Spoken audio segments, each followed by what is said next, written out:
My name is Elise Mercer, and I'm 33 years old. Last Friday morning, at exactly 6:30, my sister called to tell me our father had died. The problem was that he was sitting across the kitchen table from me, reaching over to take bacon from my plate. I answered on speaker. "Elise, Dad passed away last night," Talia said in a flat voice. "He left everything to Grant and me. You're getting nothing." Behind her, her husband laughed. "Finally," Grant said, "you're out." My father put down his coffee, leaned toward the phone, and said something I'm not going to repeat yet. Talia didn't hear it that morning. She would hear it on Sunday in front of everyone. What none of them knew was that the funeral they were already using to divide his property was scheduled for that weekend, and my father had personally chosen the flowers, tulips. My mother had hated tulips. Dad always said she wouldn't mind missing this one. If you've ever been underestimated by your own family, especially at your own kitchen table, you already understand why this story matters. These are the stories where people who were ignored finally stand up without losing their dignity. Tell me in the comments where you're listening from, and subscribe if you want to hear how this ended. 8 months earlier, in September of 2024, my biggest problem was arranging my night shift schedule. I'm a registered nurse, and at the time I was taking travel assignments out of Oklahoma. 12 weeks in one hospital, then 12 weeks somewhere else. The pay was the only reason a woman from Belmore could hope to finish paying off nursing school before 40. My father thought the whole arrangement was ridiculous. "You drive halfway across the country to hand medicine to strangers," he used to say, "but I still can't get you to change the filter in my furnace." That was Walter Mercer. He was 72 that fall. He had served in the Army from 1972 through 1976, then worked as a mechanic until he opened Mercer's Garage on County Road 12 in 1983. He ran it for 35 years before selling it in 2018. He retired at 66 and went nowhere. He and my mother, June, had bought the same house on Willow Bend Road in 1987. They paid it off in 2011. Dad wasn't wealthy in the way people usually mean it. He was simply debt-free, careful, and stubborn. In a small town, that can look like very little for a long time and then become very important when papers start appearing. Mom died in April of 2022. Dad mourned her the same way he repaired engines, quietly, steadily, and without asking anybody to watch. Every Saturday evening, he wound the small brass clock on the mantel because Mom used to say that a stopped clock made a house feel abandoned. He cooked for himself, drove the 1984 Chevy pickup he had rebuilt piece by piece, and called me every Sunday. We were close enough, or at least I thought we were. Then, one clear September afternoon, my father climbed a ladder to clean his gutters because asking someone else to do it had never been one of his strengths. He fell about 9 feet. His right wrist was badly fractured and needed surgery. Plates, pins, and several weeks of recovery. It wasn't life-threatening. It was an expensive inconvenience with metal inside it. I was in the middle of a contract in Oklahoma, but I reached the hospital in Belmore in less than 2 days. When I got to his room, Talia was already there with flowers. Her tears looked almost as arranged as the bouquet. Grant was shaking the surgeon's hand like they had just completed a business deal. He worked as a mortgage broker and had perfected a warm voice and a confident handshake. "You should get back to your assignment," he told me, squeezing my shoulder. "Family has this covered." At the time, I heard concern in his voice. Later, I understood that he was already imagining himself in charge. Before I left, I asked to see Dad's discharge instructions, his medication list, his follow-up appointments, and the name of the orthopedic doctor. Nursing paperwork is the language I know best. Grant smiled. "It's all organized," he said. "Everything is filed at the house." Talia nodded. "We'll handle it. You're working too far away." Dad was still groggy from the medication, but he raised his good hand and gave me a thumbs up. "Go on, sweetheart. I'm surrounded by experts." So I returned to Oklahoma. I need to be honest about that, because it mattered later. I didn't leave because I didn't care about my father. I left because the 2 people standing nearest to him kept assuring me that everything was under control. One of them had already decided what under control meant. In November, Dad moved into Talia and Grant's home, about 12 minutes from his own house. They said it would only be temporary, just until his cast came off. That was when the first document appeared. It was a legitimate document. Dad's right hand was immobilized, and he couldn't drive or write checks comfortably. Grant arranged for a notary to come over, and Dad signed a limited power of attorney, allowing Grant to pay bills. Bills only. It was reasonable. It was legal. Under those circumstances, I probably would have signed one too. That was what made everything else so easy to hide. It didn't begin with something obviously criminal. It began with a favor. That same week, Talia posted a picture of Dad sitting at her kitchen table with a bowl of soup in front of him. "Grateful to care for my father. Family comes first." The post received around 180 reactions, and half of Belmore left comments praising her. During one Sunday call, Grant casually referred to the Mercer house as the asset. I stopped him. "You mean Dad's house?" He laughed. "Sorry, mortgage language, occupational habit." I noticed it. Dad noticed other things. He told me later that Grant brought the power of attorney papers directly to his bedside rather than letting him read them at the kitchen table. The pen was already uncapped. Dad's wrist hurt, the pain medication made him sluggish, and the document appeared to say exactly what Grant claimed it said. Dad read it twice and signed. It was the last document they showed him before the information around him began disappearing. My Sunday calls started going through Talia instead of Dad. "He's asleep. He's worn out. I'll tell him you called." For nearly a month, I didn't hear my father's actual voice. His old flip phone supposedly stopped working, so I bought him a smartphone, set it up myself, saved my number, and shipped it to Talia's house. The first package disappeared. I sent another one with tracking. The delivery notification came through and I called Talia. "Oh, that," she said. "Dad didn't want it. You know how he is with technology." My father had rebuilt a carburetor at 70. He was not frightened of a phone. I knew something was wrong, and I want to make that clear. I asked to speak with him directly. I offered to arrange a video call. I asked which doctor was treating his wrist so I could call the office myself. Every time, I met the same pleasant barrier. "He's resting. We have everything handled.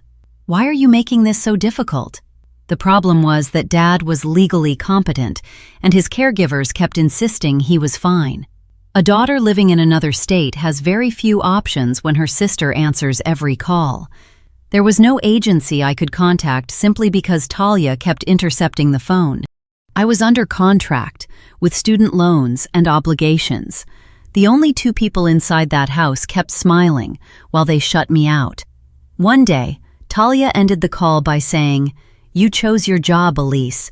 Let the people who stayed take care of him." I went home for Christmas anyway. By then, Dad was 73, and his cast had been removed. But he had changed in another way. He had become smaller, quieter. He sat near the corner of Talia's living room while she answered questions that had been directed at him. "Dad, how is your wrist?" "It's healing well, right, Daddy?" He had lost weight. His coffee was decaffeinated, supposedly because a doctor had ordered it, although none of his doctors had ever said that to me. I managed to get him alone on the back porch for about 10 minutes. It was 28 degrees, and we both pretended we had gone outside for fresh air. He glanced at me and gave me the faintest version of his old grin. "Someone's been keeping my checkbook on a strict diet," he said. I asked what he meant. He told me that his statements had always arrived at the Willow Bend house. Now everything had been moved to paperless billing, and Grant had the passwords. Dad had asked twice to see his accounts. Grant had patted him on the shoulder and answered, "That's what you gave me authority for." When we went back inside, I calmly asked Talia if the three of us could sit down after the holidays and review Dad's finances together. Grant appeared almost immediately. "Families don't need lawyers for ordinary conversations," he said, "unless you're accusing someone." I had asked about bank statements. He had introduced the word lawyers. Then Talia started crying about how much she had done, how nobody appreciated the person who stayed, and how easy it was for everyone else to criticize from a distance. Dad touched my arm. "I'm all right, sweetheart. Don't turn Christmas into a battlefield." On January 8th, I signed another 12-week contract in Oklahoma.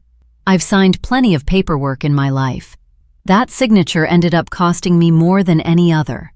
By February, my Sunday calls had become completely scripted. I had finally reached my limit. I took 4 days off between shifts, told nobody, and flew home without warning. Talia opened the door looking startled, but she recovered almost immediately. "Oh no, you just missed him." "Missed who?" "Dad.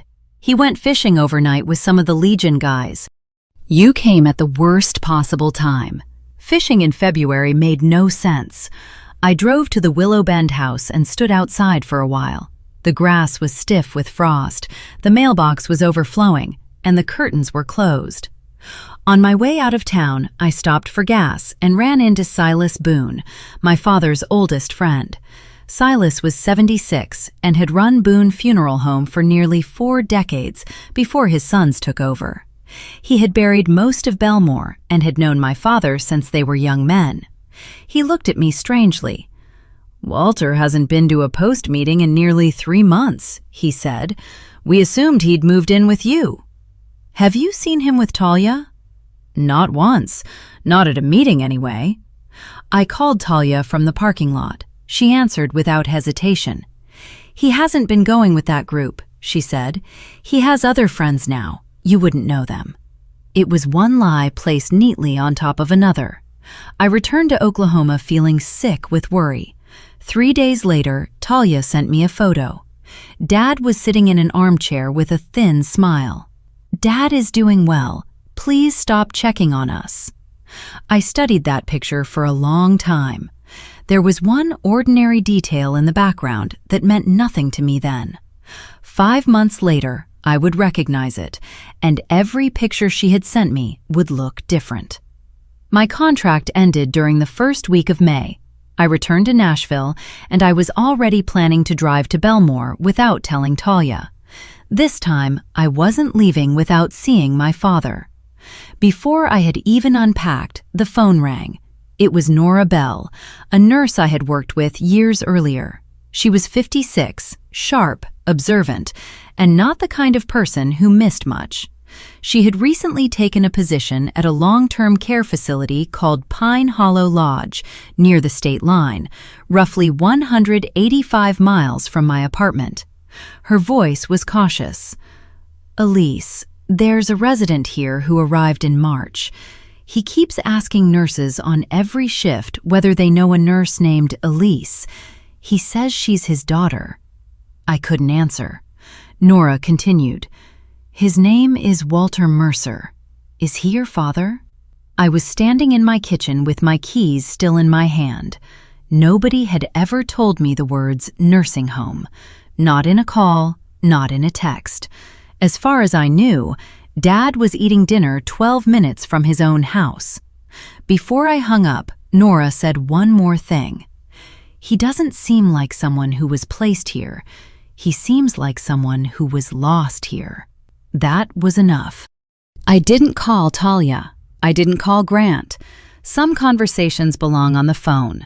Others require daylight, documents, and a person sitting across from you.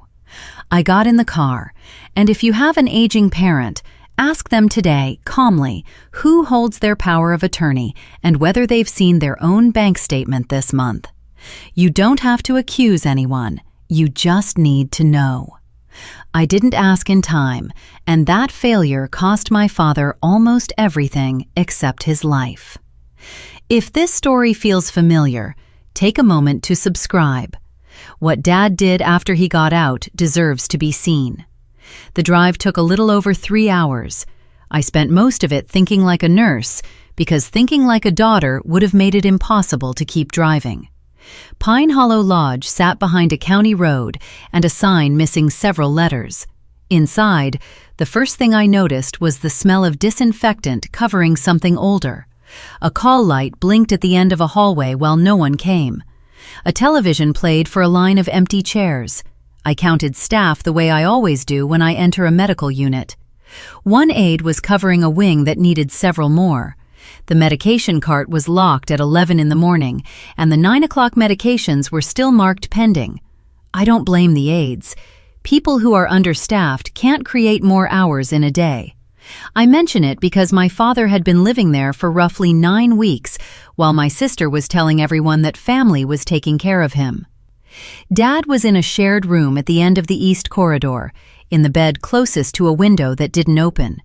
He had lost at least 15 pounds. His jaw was covered with gray stubble, and he wore a shirt I had never seen before. It hung on him like it belonged to someone else.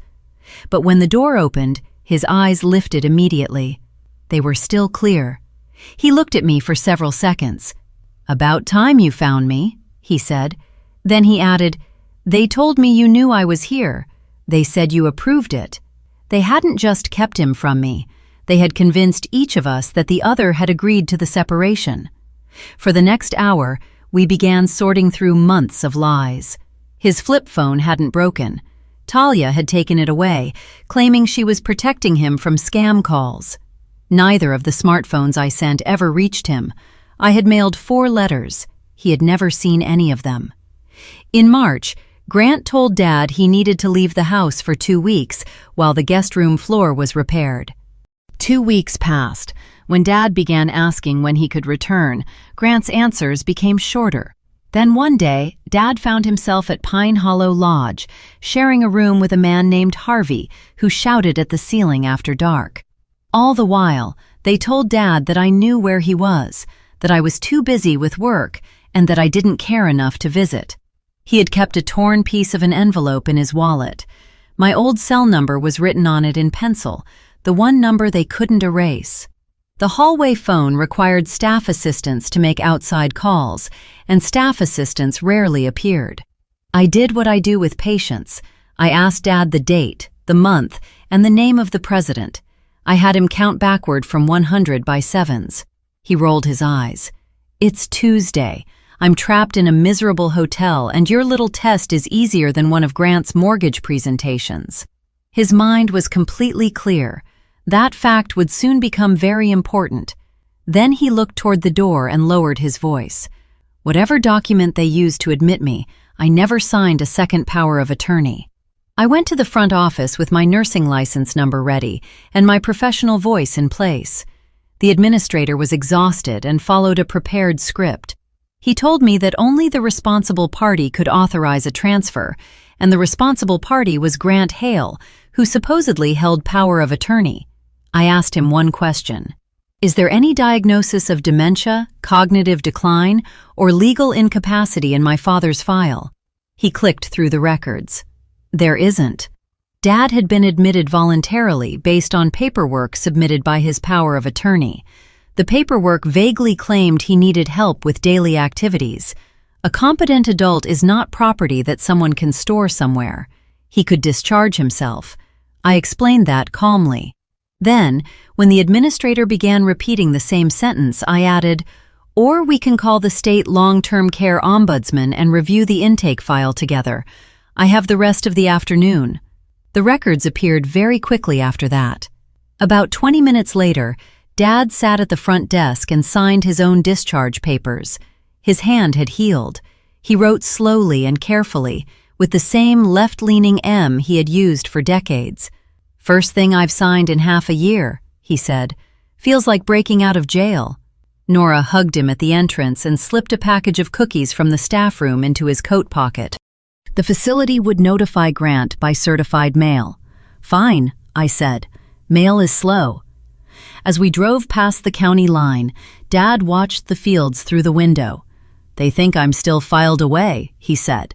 "Let's leave them with that idea for a little longer." I brought him to my apartment in Nashville. He slept on the pull-out couch. I refilled his prescriptions, bought regular coffee, and ignored whatever the doctor had supposedly said about caffeine. Then we went to a bank branch together. Walter Mercer was still the account holder, which meant he had the right to receive his own statements. The printout was 12 pages long. Dad read it like an engine diagnostic report. slowly, twice, without swearing. From November through March, $214,000 had disappeared from his accounts. $51,000 had been listed as care expenses for a man who had been eating instant potatoes at Pine Hollow. Another $97,000 had been wired to a company called GH Capital LLC. The initials belonged to Grant Hale. The remaining $66,000 had gone to a loan servicer connected to the Florida condominium Talia and Grant had purchased in 2022. Only $31,000 remained. A few pages behind the statements was something worse: a home equity application for $175,000 against the Willow Bend house, marked pending and signed Walter Mercer on March 27th. On that date, Dad had been 185 miles away at Pine Hollow Lodge, asking nurses whether anyone knew his daughter. I called Talia that night. I gave her one opportunity to explain. "Tell me what happened," I said. "I'm listening." Her answer told me everything. "You were never really part of this family, Elise. Don't lecture the person who actually stayed." After that, we stopped asking family for answers. We hired Marlene Ashford, an elder law attorney who was 59. She wore reading glasses on a chain and had a handshake that made you think of a file cabinet closing. Her office smelled faintly of toner and lemon drops. She listened to the entire story without interrupting. Then she looked at Dad and said, "Paperwork doesn't get emotional, Mr. Mercer. That's why it's useful." She moved quickly, but every step was legal. First, Dad signed a notarized revocation canceling every power of attorney he had ever granted. Copies went to the bank, the county recorder, and the institutions involved. Second, Marlene sent a signature dispute notice to Ridgeway Equity, the lender handling the home equity application. The application was frozen immediately. Since no money had been released, the house was still safe. Third, she reported the situation to Adult Protective Services and filed a fraud affidavit with the bank. Those reports started formal investigations that Grant couldn't stop by talking his way through them. Then Marlene explained the difficult part. "I can pursue the money," she said. "Proving criminal intent is harder. Grant will claim your father approved the transfers verbally. People like him always do." Buried in the bank's records, however, was something we hadn't known about: a second power of attorney. This one gave Grant full financial authority. It had been notarized on January 15th and submitted later that month. Dad had never signed it. Marlene placed the document in front of him. "If they use this forged document again in a public setting with witnesses, it becomes much stronger evidence. Fraud hidden in a drawer can take years to prove. Fraud displayed in front of a room full of people is different." Dad stared at the signature for a long time. Then he asked me to bring him his Army discharge records. We drove to Belmore on a Tuesday morning, while Grant was supposed to be at his office selling long-term mortgage loans. My key still opened the back door of the Willow Bend house. That was one mistake they had made. Inside, the place looked abandoned. The file drawers in the den had been pulled open. Mom's suitcase lay unzipped on the guest bed, and her jewelry box was empty. On the mantel, the brass clock had stopped at some forgotten time. No one had wound it in 7 months. Dad stood in the middle of the living room. "It doesn't even smell like my house anymore," he said. He went into the bedroom and carefully pulled an old Army footlocker from beneath the bed. It was still locked, the one object Grant hadn't managed to open. Inside were Dad's discharge papers, signed in his own handwriting when he was 22, the original deed to the house, his medals wrapped in a handkerchief, and an envelope written in Mom's handwriting. "For Walter, when I can't say it myself." Dad didn't open the letter there. He carried the footlocker to the kitchen table, where the family had made every major decision for decades. Then, he placed the forged power of attorney beside his genuine military record. He became very quiet. The signature on the discharge papers leaned sharply to the left. The crossbar on the T in Mercer stretched beyond the letter. The ink had been pressed into the paper.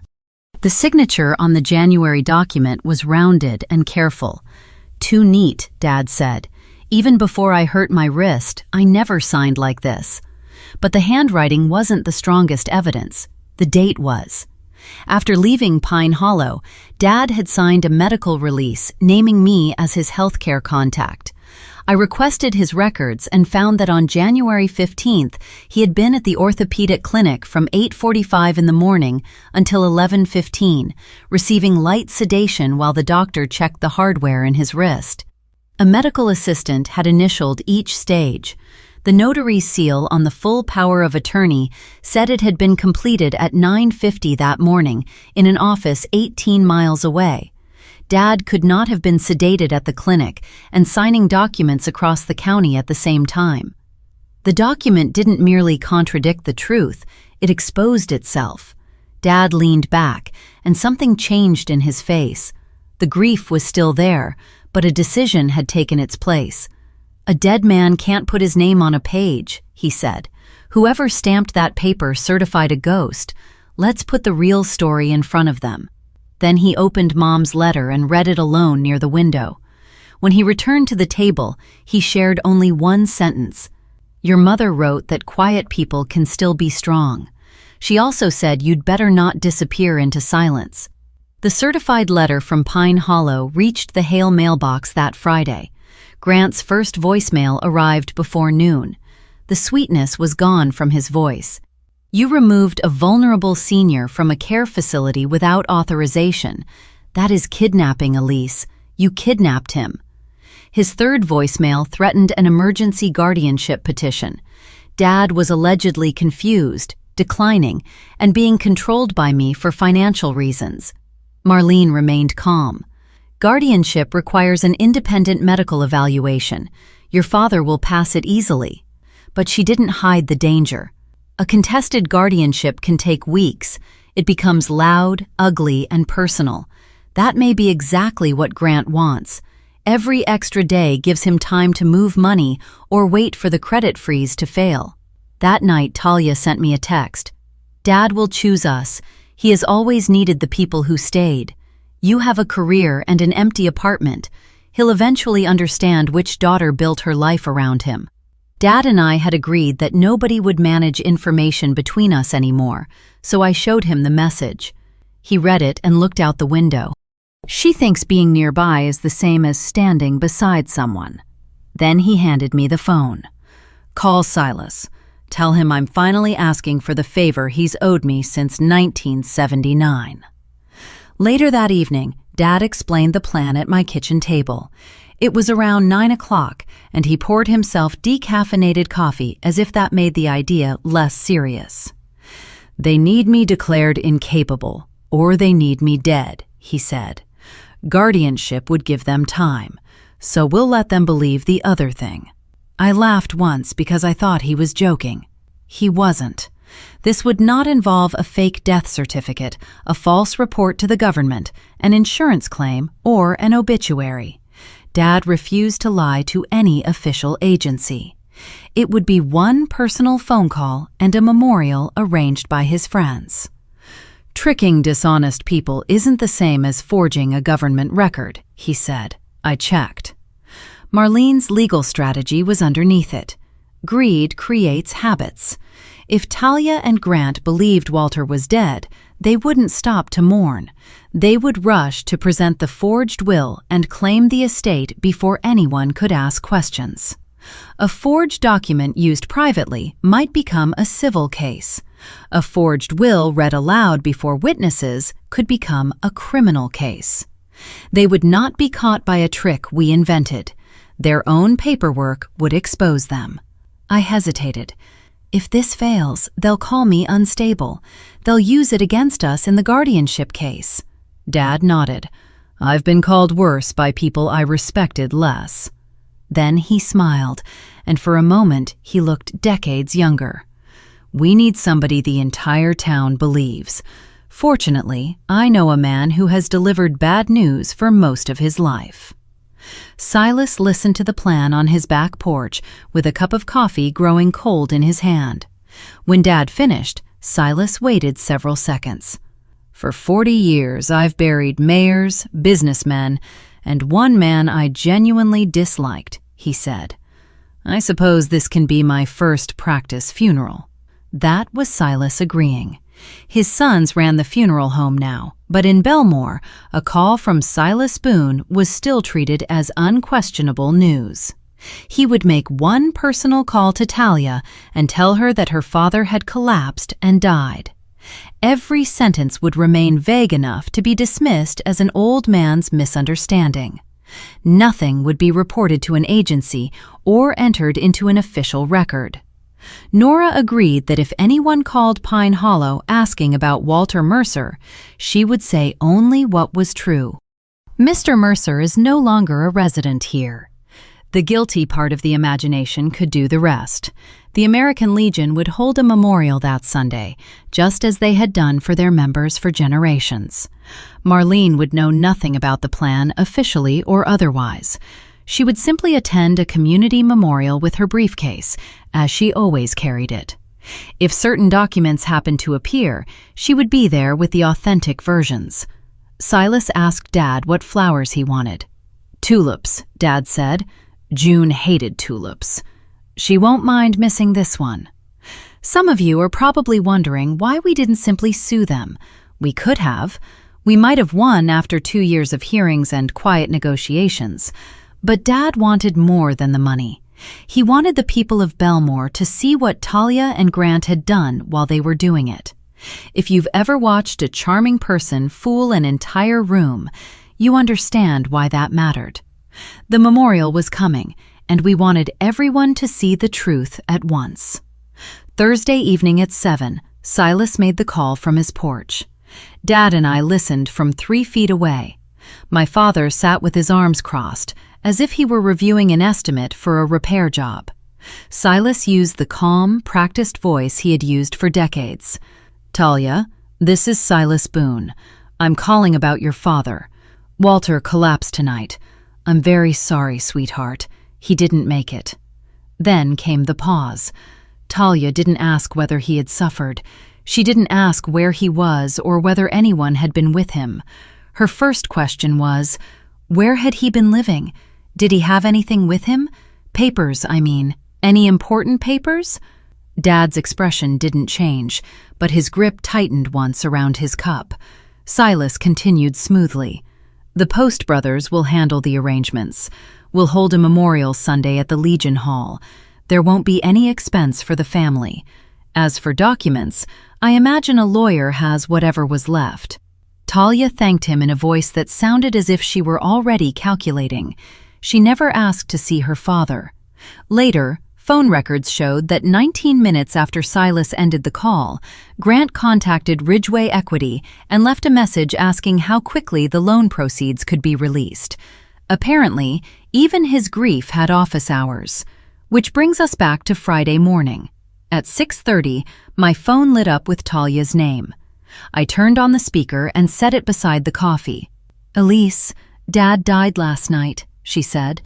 "He left the house, the money, and everything else to Grant and me. You are not receiving anything."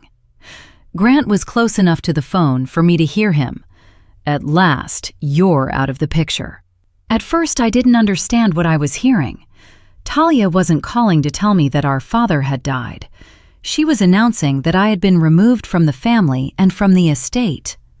Before I could ask where he was or what paperwork she had, the inheritance claim came first. Dad put down his cup, leaned toward the phone, and spoke quietly. My thumb rested over the mute button. We had agreed not to reveal the plan yet. I told Talia I needed time and would come to the memorial on Sunday. Her final instruction was, "Don't bring a lawyer to a funeral. Have some respect." "Understood," I said. They had Saturday to act, and they spent it exactly as we expected. By 9 that morning, Talia had posted a black and white photograph of Dad. "Rest peacefully, Dad. Your daughter stayed beside you to the end." There was a heart emoji and nearly 180 reactions by lunchtime. People offered casseroles and prayers in the comments. Stayed beside him until the end of what? His bank account? That was when I understood the photo she had sent in February. It showed the same armchair, the same wall, and a clock displaying 6:12. The memorial picture showed the identical time on the same clock, and Dad was wearing the same shirt.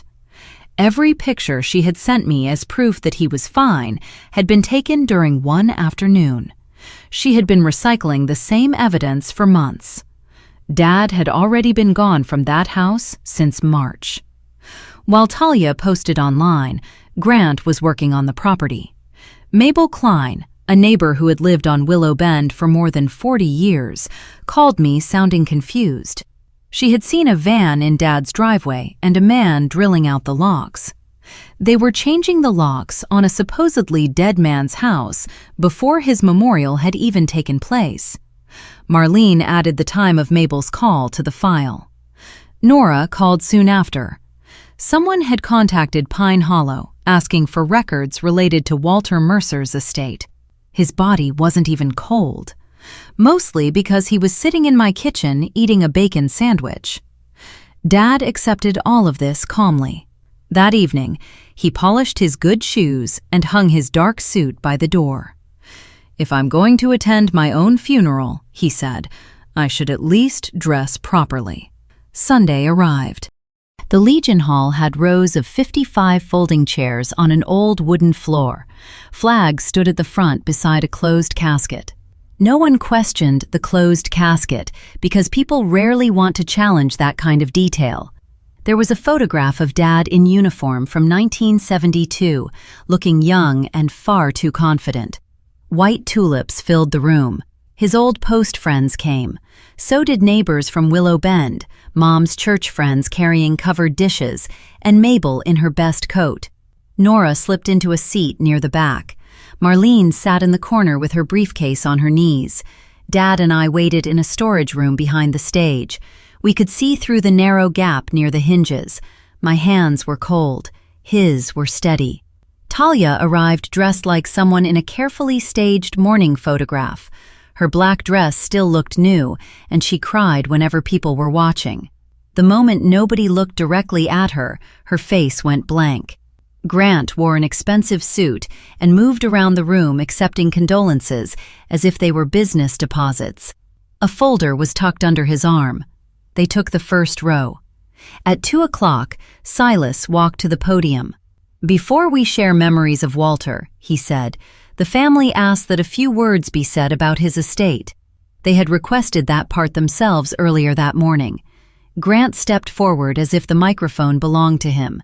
He held both sides of the podium, lowered his head for effect, and opened his folder. "Walter believed family should honor a person's final wishes," he began. "He signed a new will in April. It leaves the Willow Bend property, his accounts, and his truck to Talia and me. The document is dated April 3rd, 2025. The room shifted. 55 chairs creaked as people straightened. Darlene Pike, who had known Dad for decades, whispered, "That doesn't sound like Walter." And people nearby turned toward her. Grant should have stopped there. Instead, he found me standing at the back of the hall. I had left the storage room according to our plan. He read the next line. "And to his daughter Elise, he leaves nothing, for reasons she understands." He presented my father's supposed cruelty to a room full of my father's friends and smiled as he did it. Marlene quietly opened her briefcase. Silas leaned toward the microphone. "April 3rd, he said. "That's an unusual date for a document like this." The side door clicked behind the stage. Before it opened, let me tell you what Dad and I had discussed the night before. It was close to midnight in my kitchen. The documents were spread across the table: bank statements, the revocation, medical records, and his army papers. My usual instinct had returned, the part of me that believed I had to prevent every possible disaster. "We could turn everything over to the police Monday," I said. "No performance, no risk." Dad was quiet for a moment. Then he said, "Talia told you that you get nothing. Let's show her what that word looks like when it walks into the room." He explained what was really driving him. "They didn't just take my savings. Money can be earned again. I built it once fixing cars. They took away my voice. They told the town I needed to be stored somewhere. They told my daughter I didn't want her. They tried to make me doubt my own mind. He looked at the papers. At my age, a man's word is about the only thing he still owns completely. I'm taking mine back in front of the people they lied to. That was the whole reason. We agreed on the rules. No shouting, no accusations from us, no speeches. I would carry the documents, and we would let the records speak. Sunday afternoon, Dad turned the handle. The side door opened, and Walter Mercer walked into his own memorial. He wore a pressed dark suit, polished shoes, and an American Legion pin on his lapel. He moved slowly, not because he was weak, but because he had never rushed for anyone. The room broke apart. A casserole dish slid from a side table and crashed. One woman crossed herself and sat down hard. An oxygen tank hissed near the back. Nora let out one sharp laugh before covering her mouth. Darlene said, "Well, I'll be," loud enough for everyone to hear. Talia stood and stopped moving. Her face turned pale and mascara ran down her cheeks. Grant froze at the podium with the forged will still raised in his hand. Every person in the room had seen it. Dad reached the microphone and lowered it with 2 fingers. He glanced at the casket. "Nice box, Silas. A little too much room for me." Then he looked at Grant. "The dead don't sign documents, son, and they don't sit here drinking coffee." Grant immediately started talking louder. "This is a sick stunt," he said. His smooth voice had disappeared. "He isn't competent. Look at him. He's confused. He wandered away from the facility. Elise has manipulated him because she wants the money." He pointed at me. "She took him." This is exactly why guardianship is necessary. It was difficult to watch a man accuse my father of being confused after the entire room had just watched Dad walk across it. The hall didn't respond with agreement. It became quiet in a different way. People were no longer listening as mourners. They were listening as jurors. Talia tried another approach. "Daddy, we thought—" Then she spun toward Silas. "You lied to me. You told me he was gone." And with that, she revealed the part she couldn't hide. She had been told her father was dead, and she had never asked to see him. She hadn't called the funeral home. She hadn't asked what had happened to him. She had only prepared a folder and reserved the microphone. I walked up the center aisle. "You called me at 6:30 this morning to tell me what I would inherit," I said. "You never asked to see Dad, not once." Behind me, the pastor from Mom's church stood, put on his coat, and moved several rows away from the Hale family. The room had made its choice. Marlene rose, buttoned her jacket, and addressed Grant. "Mr. Hale, may I see the document you just read?" The next 10 minutes were the most satisfying paperwork of my life. Marlene went to the front table and placed the documents down one at a time. First, a notarized revocation of every power of attorney, executed in May and filed with the county and the relevant financial institutions. She laid down the medical records. Second, orthopedic records for January 15th. Mr. Mercer was under light sedation at the clinic from 8:45 until 11:15. The staff initials each stage of treatment. Then she pointed to the forged power of attorney. Yet this document says it was notarized at 9:50 that same morning, 18 miles away. She looked at the room. One person cannot be sedated in one location and signing documents in another. Next came the bank records.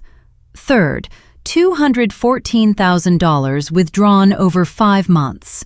That includes $97,000 transferred to GH Capital LLC. She glanced at Grant. "The G is for Grant. I assume the H is for Hale?" Nobody laughed. Fourth, a $175,000 home equity application against the Willow Bend property. It was signed on March 27th, while Mr. Mercer was living at Pine Hollow Lodge, 185 miles away. Finally, she turned to the will. And this will is dated April 3rd, when Mr. Mercer was still at Pine Hollow. The facility records show he had no visitors that week. She looked directly at Grant. Who witnessed this document? There were 2 witness signatures. One belonged to a loan officer from Grant's office. That man sat in the 4th row with a casserole on his lap. Grant's witness looked sick. "You told me it was ordinary estate paperwork," he said. "You said I was only signing as a formality." He had just identified himself as a witness to the forgery in front of the entire room. Grant made one final attempt. "No one agreed to be recorded. You set me up." Marlene's voice stayed even. "No one recorded you, Mr. Hale. You read the document into a microphone at a memorial service where you personally requested speaking time." At that moment, the hall doors opened. 2 county deputies entered from the afternoon light. Marlene had arranged their arrival with the fraud investigators 3 days earlier. Nobody was thrown to the floor. Nobody was handcuffed in front of the tulips. Real life is often quieter than television, and that can make it worse. The older deputy walked up the aisle. "Mr. Hale, we need you to answer questions about a bank fraud report and several documents." The bank had already frozen the line of credit and referred the matter for investigation. I watched Grant cycle through every expression he had. First, outrage. "This is a family matter." Then charm. "There's been a misunderstanding. We can discuss this privately." Then, when neither worked, desperation. He turned to Dad. "Walter, please. I'm family. I was going to replace every dollar. It was an investment. I was building something for your retirement." Dad studied him the way he used to study an engine that had been misrepresented to him. "You controlled my checkbook for 7 months," he said. "The only thing you built was a funeral for me." The room released one collective breath. Then Talia broke down. She fell into the front row chair as though someone had cut a string. "We were desperate, Daddy," she said quietly. "The condo, the debts, everything. Grant said it was temporary. It was supposed to be temporary. I believed him." For one moment, she sounded like my sister again. But the moment didn't last. She turned toward me, her face wet and angry. "You made this worse, Elise. If you had stayed out of it, nobody would have found out." There it was. Not an apology, not remorse, only regret that the scheme had been discovered. I looked at the woman who had taught me to ride a bike, helped me get ready for prom, and then called at sunrise to tell me I was being cut out. "You called before breakfast to tell me I was getting nothing," I said. "I'm the only person leaving this room with everything I brought in." The deputies led Grant up the aisle. He continued trying to explain mortgage rates to men wearing badges. Dad returned to the microphone. He placed one hand on the borrowed casket. "Sorry about the rehearsal," he told the room, "but you needed to see this. Not because I'm more important than anyone else.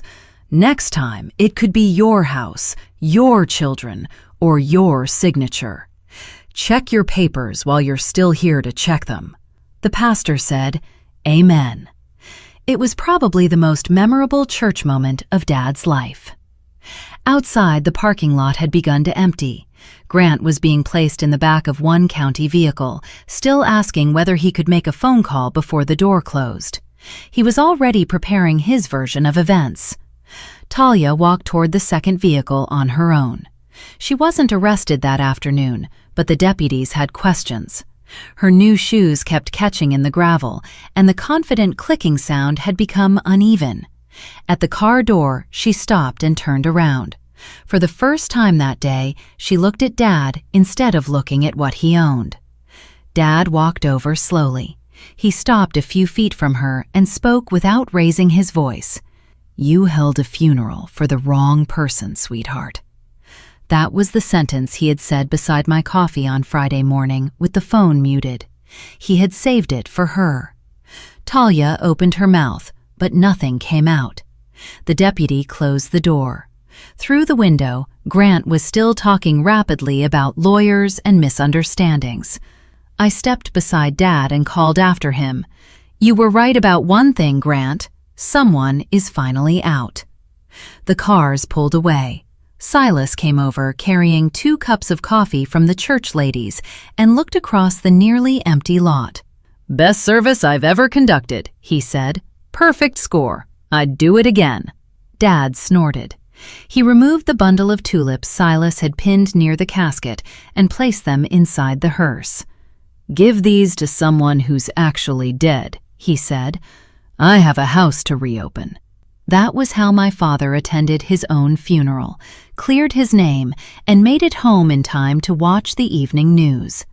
That same evening, we hired a locksmith of our own choosing to replace the locks on Willow Bend. Dad kept the invoice and receipt. We keep records now. He walked past the drawers Grant's people had searched and went straight to the mantel. Before removing his suit jacket, he wound Mom's brass clock. The ticking started again. The house felt like his.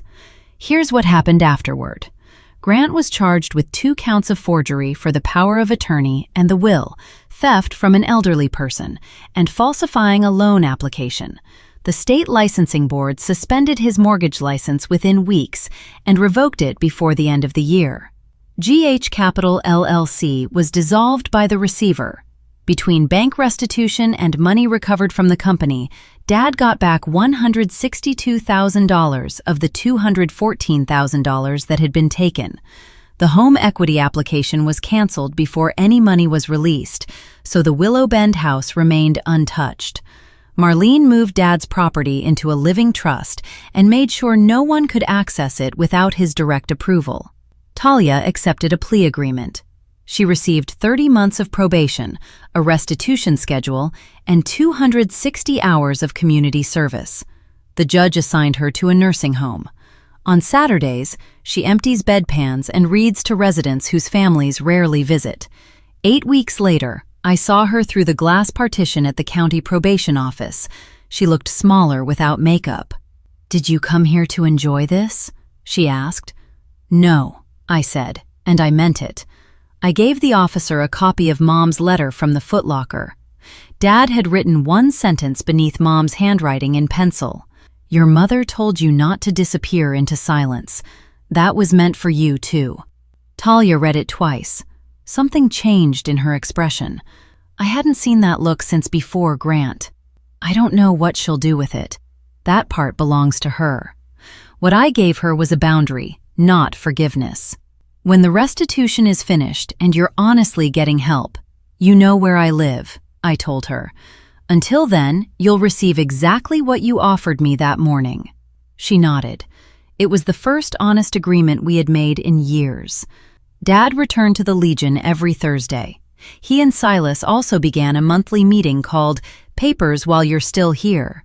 They set up a folding table, pour free coffee, and teach people how to read a power of attorney, recognize a suspicious signature, and confirm that the will in their drawer actually belongs to them.